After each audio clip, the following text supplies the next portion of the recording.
Reka mbifurize igitondo cyiza. Igitondo ndetse nk'ibisanzwe uje ko wahaye amakuru magufi. Ndende kwabwira ko ari ukubeshya amakuru y'Ubukavu ndayazanye kandi yuzuye.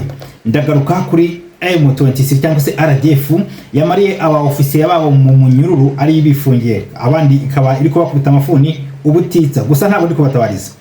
Bunagana ndababwira uko bigenze ndetse babwire ibiri Bunagana. Ndagaruka ku makuru y'Igoma benshi mutari kumenya ariko nkabanje kubaha amakuru yizewe. Ndagaruka kuri ndaza kwiyama abitwa abanyepolitike bishingikirije ku banyamerika cyangwa se ku nyungu za Amerika, ariko kandi babwira nti ibi ntacyo byatugezaho. Nagumye kubivuga kuva kera kuko ntabo mwarushije Kagame gukorera iyi Amerika cyangwa se nayo yamushyizeho. Ibi ndabivuga nshingiye ku bintu bitatu.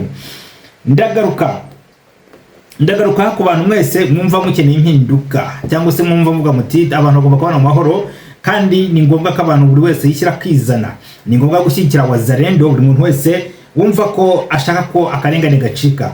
Nshimire mwe mwese mwakanze like zanyu ni ingenzi, ndetse na subscribe mbasaba kongera gukanda kuri like ikangwaho rimwe gusa kuri buri kiganiro, subscribe nayo ikangwaho rimwe gusa. Like ni buri kiganiro na subscribe yo ni rimwe gusa. Reka rero shimire mwebwe mwese mudukurikiye kano kanya.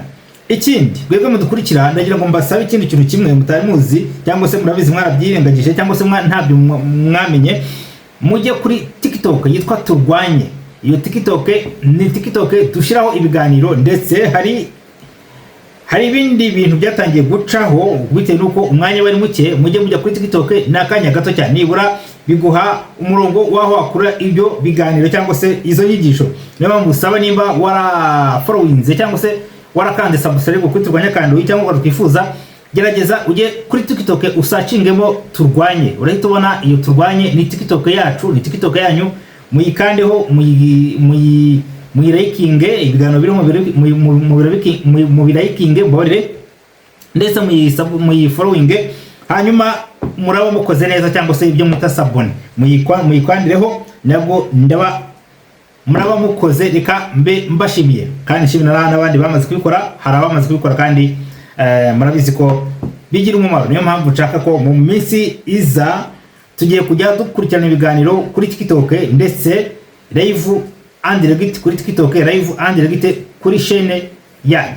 Hanyuma rero reka twihute ku ngingo yacu ya mbere. Ndahera i Bukavu.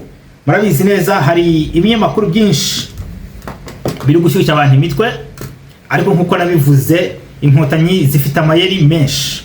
Muri aya mayeri zifite rero bavuyemo ejo bundi bagaragaza ko bavuyemo, ndetse bakora umurongo, bakora n'itangazo bavuga ko Bukavu yitanze.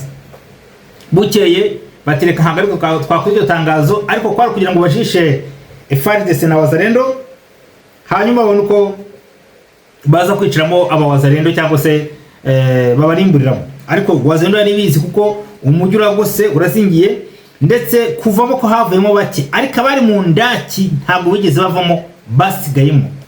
Ariko ibyo byari amayeri y'umwanzi afite kujijisha, ariko bafite gahunda yo gutegura igitero gikomeye cyane. Icyo gitero bari gutegura ni igitero kigomba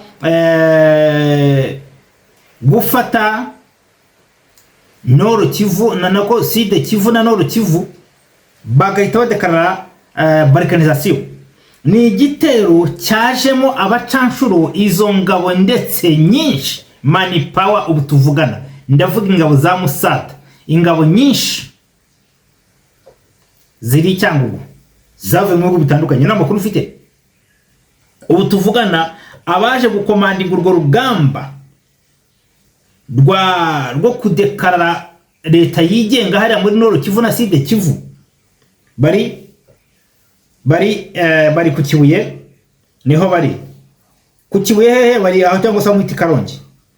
Uru rugamba rwaje gukomandingwa n'umugabo witwa Jean Rwarakabije. Uyu numwe mu makuru ya FDLR ari yo mvuga, umutwe wiyemeje kumarisha abandi bahutu, ndetse na Mubaraka na Nyakarundi. Aba bajenali bose bari ku Kibuye, bari Karongi, niho bari muri hotel, bategereje ko bakomeza kujisha gutya Bukavu yafashwe yishujwe na Wazalendo, Wazalendo kwinjira, ariko mu kwinjira kwayo ibitero indege ziri standby zo guhaguruka zinjira, nkuko binjeje ubundi barafeirinze, barashaka kwinjira direct Nyangezi, Kamanyora, Uvira. Bamara gufata Uvira bagahita badekarara Repubulika ya Kivu yigenga. Ibyo nibyo barimo rero, ubabwira ngo Bukavu ngo zayivuyemo, ntabwo zirayivamo. Nta tangazo turabona. Ikindi, Inkotanyi bamaze iminsi bazirasa pe, n'indege zaragerageje kuza kubakura mu myubu, ariko ntibarashiramo, baracyarimo. Hari igitero bari gutegura simusiga igihe wazanira abana kwinjira kwiroha mu mujyi yose, n'abaturage bose bayi bakuye mu mazu, nibwo Inkotanyi ziratangira bombardement mu baturage n'indege ziri standby Bukavu. Mwitonde rero abantu mutaza kugwa mu mitego cyangwa se mukagushana umutego, cyangwa ibinyamakuru byo gushyushya no kugira ngo oya ntabwo ariko bimeze. Bavuyemo turababwiriza ukuri ko bose bavuyemo. Oya ntabwo ndabizi ko wazandirimo, ariko Inkotanyi zirimo ziteza umushibuka, mutaza kuba muri uwo mutego, kuko inyuma yo kwerekana ko Bukavu bavuyemo hari igitero Karundura, nicyo cya nyuma Kabila yamaze kwishura abacanshuro bavuye mu bihugu byo bitatu, bari standby, ndetse hari n'abaraza mu ndege mu migozi. Nishiraniro Wazalendo ka tayari, mube maso kandi ntimurangare. Gusa ingabo zo ziri mu kibaya, ziri ingabo zitazwi, zakoze byiza cyane kandi zahagaze neza ku rugamba. Bigaragara ko Prene Rusizi aho hose nta Nkotanyi harangwa. Ibyo ngibyo rwose ndabihamya ko ari ko kuri. Ubwo rero nabwiraga bari Uvira, nyaboneka ntimuze kugwa mutego w'umwanzi, kuko umwanzi akomeje kwiyoberanya. Leta nihuta nge Bunagana. Muri kino gitondo Inkotanyi zafashe ibikoresho byazo, ubwo bashaka guhunga, kuko nabivuze ejo, bashaka guhungira mu ishyamba rya Nyiragongo bikanga, bagasanga umwami w'ishyamba ryamyemo. Nibwo bafashe umwanya wo guhita bahungisha imbunda zikomeye n'abaofisiye bakuru bose. Ubu abenshi bari Bunagana. Hedikota niho murabizi ko ikicaro cya gikuru cya mama 23 cyaragiye Bunagana. Ubu tuvugana ndababwira ko Bunagana ariho Inkotanyi nyinshi zirindiriye. Kubera iki ziri Bunagana? Nuko u Rwanda rwababwiye ko nta buhungiro, nta musirikare wambutse hariya ugomba gusura inyuma ngagira Rwanda. Ibyo rero ni amakuru dufite adashidikanwaho, bose bari Bunagana. Biraba kandi mu gihe muri Goma harimo Wazalendo hirya no hino.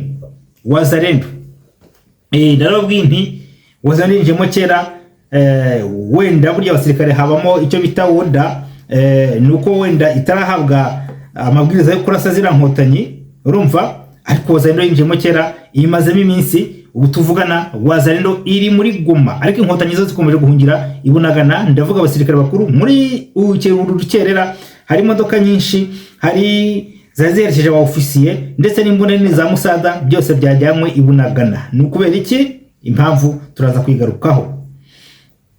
Hari gufungwa cyane cyane aba ofisiye bakuru ba mama 23, abandi bakicwa. Ntabwo nje kubatabariza, mu byumve neza. Kuki bari gusuranamo? Bamwe bari kugenda basuranamo ngo bari gutanga, abandi bati turi muri kutugambanira. Kubera iki? Kubera ko uru rugamba rw'Imana kandi Imana rwivanzemo, ntawe ndi buvuga izina. Niyo mpamvu mwabonye bakomeje gufatwa umunsi ku munsi. Ndetse ejo muri Uvira hafashwe maneko 19. Ndavuga maneko za RDF zafatiye muri Uvira. Bikavuga ko aya makuru yose ari ubufatanye na FARDC na Wazalendo. Urumva barakorana nyine, batanga amakuru. Urumva niba bane batangiye kwitandukanya, kandi tunabashimire. Ni mwitandukanye mutanga ayo makuru, kuko nibyo byiza. Ubwo bafashe za maneko 19 zari zinje mu mujyi wa Uvira, nkuko mbabwiye ko bari gutegura igitero cya mbere na nyuma cyo gufata ngo gukira muri Uvira, ngo badekarare, kuko iriya Uvira baciye mu myanya y'intoki. Ubwo ingabo z'abarundi zari zavuyemo, ariko nyuma bagashiduka bakuwemo, bakayibura ko bari bugaruke. Ubu tuvugana rero ndenda kwagura ko bakomeje iyo gahunda. Ubwo rero hafashwe 19, ariko kandi muri 19 nta wamenya wenda harimo abandi bakomeje kwatoragura, ariko Uvira ho hari umutekano kuko bimeze neza. Ndiyama aba ofisiye bo muri RDF mudashaka ko abana muri kumarisha biripotinga cyangwa se bitanga muri FRDC ni ibiki? Namwe nimwitange kuko namwe muzashira kandi ibyo byanyu n'ibimwe muzayibazwa. Ni mwitange mureke kumarisha abantu, ahubwo nimba uri umusirikare ureba kure nawe gerageza ubashishikarize kwitanga. Nubwo waba ugikunda izo nkotanyi, bashishikarize kwitanga ari uruvuga ko bagucitse, wowe ugenda uhembwa ayo mafaranga baguhaye. Mwimarisha abantu mwaba ofisiye mu Rwanda, mwaba generali bo mu Rwanda, ofisiye wese guhera kuri suriyetona, mureke kumarisha abantu. Ndongera niye mu banyepolitike mwumva ko ngo mushobora ngo gucungurwa n'abampatsi ibihugu, gucungurwa n'abanyamerika, gufatwa buri kimwe cyose. Ntago bishoboka. Kagame ntibaramurekura, nibo bamuzanye.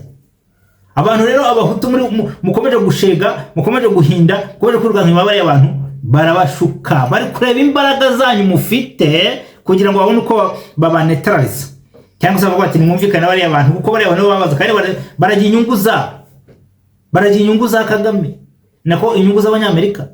Bantu bafite amazu hariya, nabo bafite ibikoresho, nabo baguze Virunga, baguze Karisimbi, baguze biriya birunga byose. Ubwo bukerarugendo barabuguze. Mwabonye Musanze, hariya hose hariya ama etage nayo barahaguze, Ruhengeri yose barayiguze. Abahutu muri aho ngaho muri guhinda muri ibyo bintu ni akazi kanyu. Ni mudakoresha imbaraga zanyu, ntabwo imbaraga z'umukoroni arizo zabacungura. Ariko nimwerekana ko hari cyo mushoboye kandi mukaba mushobotse, byanga bikunda azabona ko igihugu gifite bene cyo. None se ni gute umuntu yakwirukana mu gihugu ukongera akakugarura kandi hari impamvu yakwirukanye? Ni musigeho kushuka abantu, abanyepolitike mudashaka ko uruhembe rw'umuheta rugurushirwa imbere. Ni akazi kanyu, nta kazi kanyu, kuko bo bashaka ko ikitwa minorite bashobora kugikoresha kigapfukamisha majority, kandi minorite igomba kubyemera kugira ngo yerekane ko ari igihangange, cyangwa se kuko ntabwo imbaraga zo gupfukamisha majorite minorite yazibona. Nabo ngabo bikora guhora bateranya abantu. Ariko ahantu hari demokarasi, burya amatora nicyo kintu cya mbere, kandi FPR ntizigera yemera amatora. Ntango rero nyamuneka abahutu, abatutsi bo mu gihugu mwese mwitwa abahutu, ngo mbaravuze muri ya mvugo rusange, mugerageze mwereke muri uwo mutego, kubera ko nimwe mugomba kwicungura n'imbaraga zanyu. Ngo inkotanyi ngo turahindura, nubwo mwahindura Kagame, FPR ikagumaho, n'ubundi bazabamara.